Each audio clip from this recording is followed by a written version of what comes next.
Hi friends, welcome back to my channel. ఈరోజు మంగళవారం నేను శ్రీ రేణుకా ఎల్లమ్మ దేవికి అయితే దీపం అయితే పెట్టుకోబోతున్నాను. చూడండి, ఈ రకంగా పెట్టుకోవడం ఫస్ట్ టైం. నేను మా కులదైవము శ్రీ రేణుకా ఎల్లమ్మ దేవి అంట. నాకు కూడా తెలియదు. నాకు పెళ్ళైనప్పటి నుండి మా అత్తమ్మ వాళ్ళు కానీ ఎవరు కానీ నాతో చెప్పలేరు. నాకు రీసెంట్గా తెలిసింది ఇలా కులదైవం వచ్చేసి శ్రీ రేణుకా ఎల్లమ్మ దేవి అని.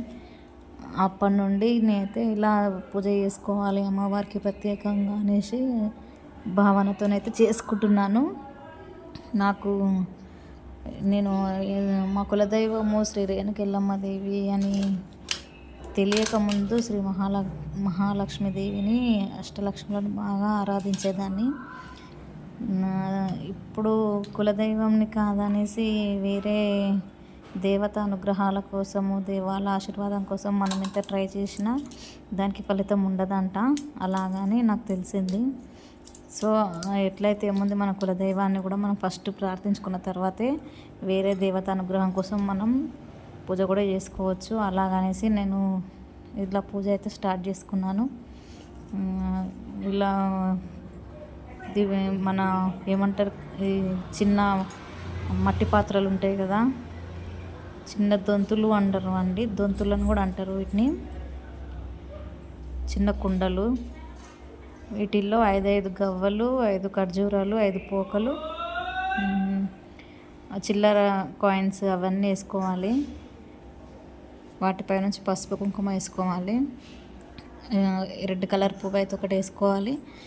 పసుపు కొమ్ములు అవన్నీ వేసుకోవాలి. 5 ఎన్ని ఉంటే అన్నీ 3, 1, 5, 11 ఇట్లా వేసుకోవాలి.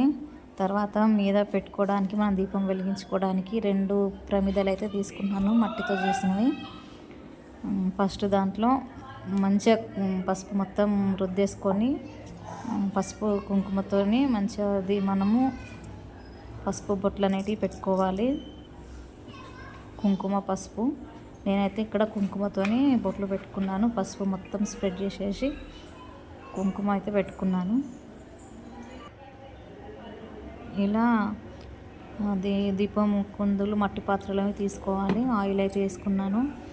ఆయిల్ వేసుకున్న తర్వాత మనము ఒత్తులు ఉంటాయి కదా, అవి ఒక 3 లేదా 5 ఒత్తులు అవి ఒక దగ్గరికి ఇట్లా చేసేసి 5 ఒత్తులు ఒకటిగా చేసి ఒక వత్తి అయితే తయారు చేసుకోవాలి. మనము ఒక వత్తి అయితే తయారు చేసుకున్నాను నేను దీపం వెలిగించుకోవడానికి.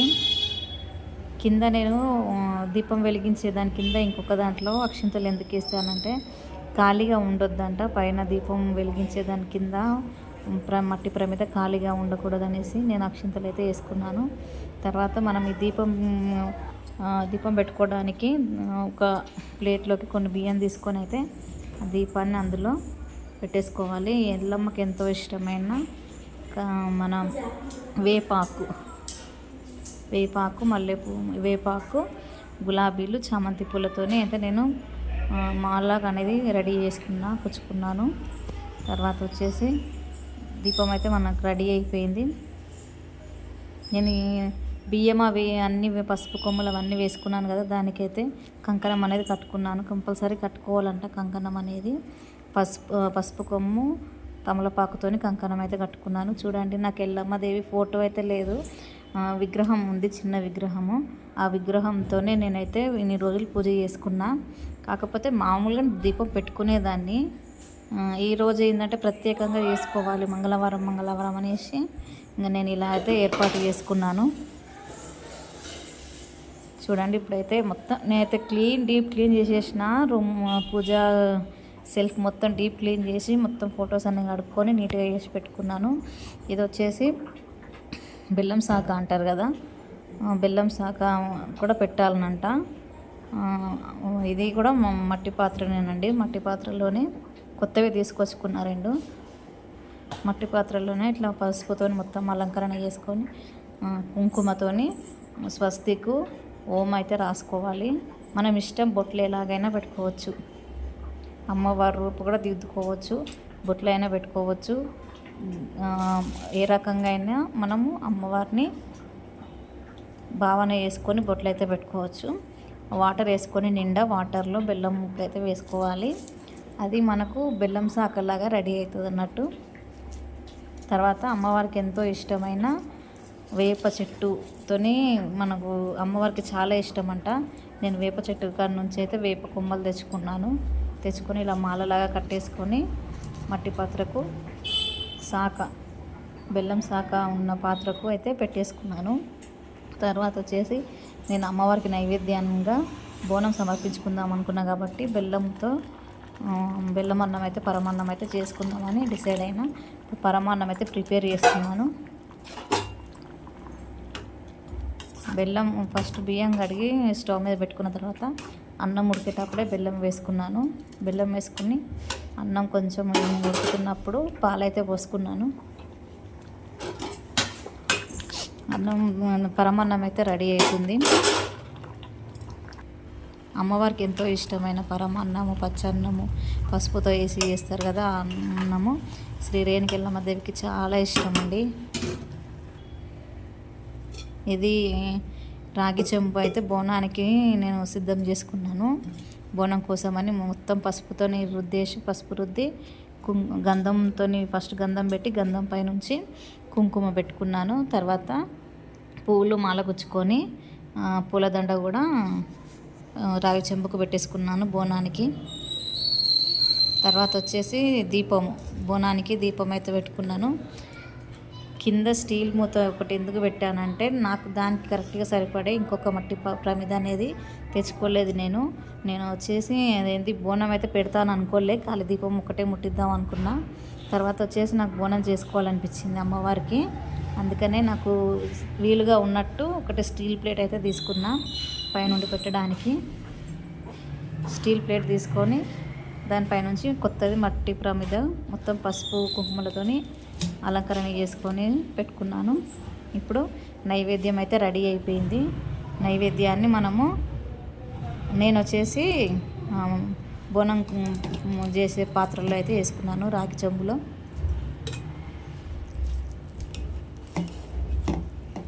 వేడిది రాగి చెంబులో వేయొద్దంటారు. అందుకే కొంచెం చల్లారిన తర్వాత నేను వేసిన అయినా కూడా కొంచెం పొగలు అనేది వస్తుంది. ఆ వేడిది మొత్తం పోయేంత వరకు నేనైతే మూత పెట్టలేదు. చూడండి, ఇప్పుడైతే దీపం వెలిగించుకోవడానికి అయితే రెడీ అయిపోయింది. బోనం సమర్పించుకోవడానికి ఇప్పుడు దేవిని సెల్ఫ్లో పెట్టేసుకొని నేను బోనానికి దీపం అయితే వెలిగించేస్తాను. ఇంట్లో ఈజీగా చేసుకోవచ్చండి. నాకు కూడా ఇప్పుడే తెలిసింది. కులదైవంని కాదని మనం వేరే ఏ దేవుళ్ళకి మొక్కిన వాళ్ళ అనుగ్రహం అనేది ఉండదంట. అక్కడ కులదేవత ఆపేస్తుందంట. వాళ్ళు అనుగ్రహం లేకుండా వాళ్ళు మనకి కోరికలు నెరవేర్చకుండా ఆపేస్తుందంట. అందుకే ఫస్ట్ కులదైవాన్ని ఎవరో తెలుసుకొని కులదైవాన్ని ఫస్ట్ ఆరాధించిన తర్వాత కులదైవానికి ఇంట్లో మొక్కి మనం వేరే దర్శనానికి వెళ్ళాలనుకుంటే, వేరే గుడికైనా వేరే దేవుని దగ్గరికైనా వెళ్ళాలనుకుంటే ఫస్ట్ ఇంట్లో మనం కులదైవానికి మొక్కేసి వెళ్ళాలి. అప్పుడు మనం బయట ఏదైనా ఈజీగా చేసుకోగలుగుతాం. అనుగ్రహం అనేది ఉంటుంది, కులదేవత అనుగ్రహం అనేది ఉంటుంది. ఇప్పుడు నేను మెయిన్ ఎల్లమ్మకు పెట్టిన దీపం కుందునైతే వెలిగించుకున్నా, దీపారాధన అయితే చేసుకున్నాను. ఓం శ్రీ రేణుక ఎల్లమ్మ దేవి అయిన మహా అంటూ దీపం అయితే వెలిగించుకున్నాను. ఇక్కడ ధనలక్ష్మీదేవి విగ్రహం ఉంది, నాకు శ్రీ రేణుక పరమేశ్వరి దేవి విగ్రహం ఉంది.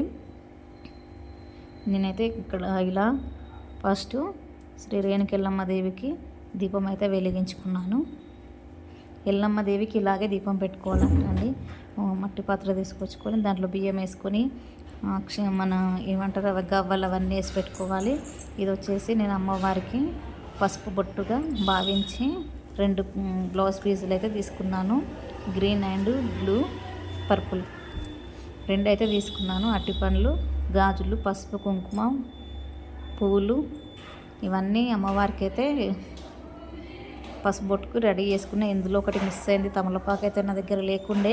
అసలు నేను పసుపు బొట్టు ఇస్తాను కూడా అనుకోలేదు అమ్మవారికి. అనుకోకుండా ఖాళీ దీపం ఒకటి పెట్టుకుందాం అనుకోకుండా అలా అన్నీ నాకు అమ్మవారు అనేది కలిసి వచ్చేటట్టు చేసినారు. ఇప్పుడు వచ్చేసి బోనంకి కూడా నేను దీపారాధన చేసుకున్నాను.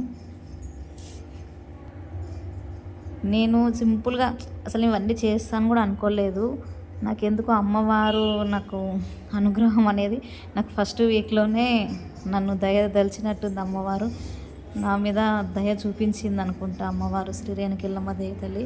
నేను ఖాళీ అసలు ఎంత ప్రాసెస్ చేసుకుంటాను నేను అనుకోలే, బెల్లం శాఖ పెట్టుకుంటా అనుకోలేదు, ఏమనుకోలేదు. ఖాళీ దీపం ఒకటే వెలిగించుకుందాం అనుకున్నా. కానీ అమ్మవారు నాకు అనుకోకుండా ఇలా అయితే చేసేసారు. తర్వాత వచ్చేసి కొబ్బరికాయ కొట్టేసుకున్నాను అమ్మవారికి. కొబ్బరికాయ సమర్పించుకున్నాం. కొబ్బరికాయ సమర్పించుకొనేసి ఇక్కడ దేవుని గదిలో సెల్ఫ్లో అయితే పెట్టేసుకున్నాను.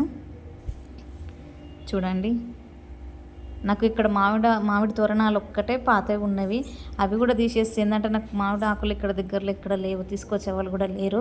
అందుకే అవి కూడా తీసేస్తే గుడి అనేది కొంచెం బోడగా కనిపిస్తుంది అనేసి ఆకులు అయితే అలాగే ఉంచిన. వేప మండలు అయితే కొత్తవి పెట్టిన సైడ్లకి, వేప మండలు అయితే కొత్తవి పెట్టిన, మామిడి ఆకులు అయితే పాతవి ఉన్నాయి. ఇప్పుడు హారతి చేసుకుందాము శ్రీ రేణుక ఎల్లమ్మ దేవి తల్లికి. హారతి కోసం అయితే నేను అన్ని రెడీ చేసుకున్నాను.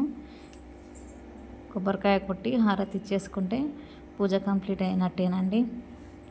అమ్మవారి దయ నాకు మీద, అమ్మవారు అసలు నేను అనుకోలేదండి, ఖాళీ దీపం ఒకటే పెట్టుకుందాం అనుకున్నా. అలాంటిది నేను ఏమంటారు, బెల్లం శాఖ ఒకటి, అమ్మవారికి పసుపు కుంకుమ ఒకటి, బోనం ఒకటి, ఇవన్నీ నేను అసలు అనుకోలేదండి. అమ్మవారే నాతో చేయించుకున్నట్టుంది. అంత అదృష్టవంతురాలని నేను అనిపించింది ఫస్ట్ టైం నేను ఎల్లమ్మకి చేసుకోవడము. నాకేం తెలియకపోయినా నేను నాకెవరో ఎన్నుకుంటే చెప్తున్నట్టుగా, నన్ను ఎవరో ఇలా చేయి చెప్తున్నట్టుగా నాకు అనిపించిందండి. అలానే చేసుకుంటూ పోయినా, నాకు ఎలా నచ్చితే అలా చేసుకుంటూ పోయినా. నాకు మాత్రం మస్తు మంచిగా అనిపించింది ఫ్రెండ్స్, చాలా మంచిగా అనిపించింది. అమ్మవారి దయ, అమ్మవారి ఆశీర్వాదం నాకైతే ఉంది, చాలా మంచిగా అనిపించింది. Okay friends, bye. Thank you for watching video. Subscribe చేసుకోండి, కామెంట్ చేయండి, షేర్ చేయండి ఫ్రెండ్స్. Okay, bye bye.